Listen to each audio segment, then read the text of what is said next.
Mark 1:35 says this. Then Jesus got up early in the morning when it was still very dark, departed and went out to a deserted place, and there he spent time in prayer.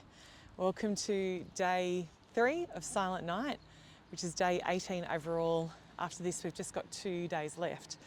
But today's focus is the example of Christ and the importance of community.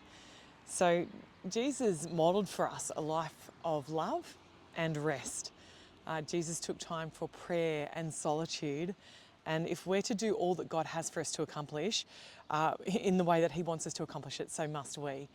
One time I was kind of feeling the pastoral load, and someone was saying, that I was kind of gifted pastorally, and I was just like, just thinking, okay, I have to keep doing this. And they said, what is going on with you? I said, I just feel really tired. And they just looked at me and said, well, I guess if Jesus had to get time away with his Father, you might have to as well. We can only do what he wants us to do as we do what he did. And getting away with the Father is part of that. Maybe that's the furthest thing from your experience, because community is essential to experiencing God's love. And like I said, that maybe that's just not how you experience God's love in community. You're like, no, I can do it by myself. It's when I get with people, that's when it gets difficult. Maybe the thought of being in community has you rocking in a corner somewhere. The times of rest and solitude and silence are what enable the times of community if we're wired in a certain way. For others of us, we're like, yeah, woo, let's do this. But we need that time of rest.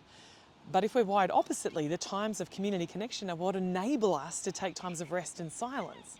What are you lacking, and how can the one feed into the other for you? What do you feel like, oh no, I need this, or I need that? What does that look like for you? So carve out 5 minutes today, set a timer, like an actual timer, and simply sit in God's presence. No agenda, no prayers. As your mind goes off in 15 different directions, simply bring it back to the moment. Just keep disciplining it back to just be sitting in God's presence. See how you go, and comment if you find that, comment whatever you found in those 5 minutes. See how you go.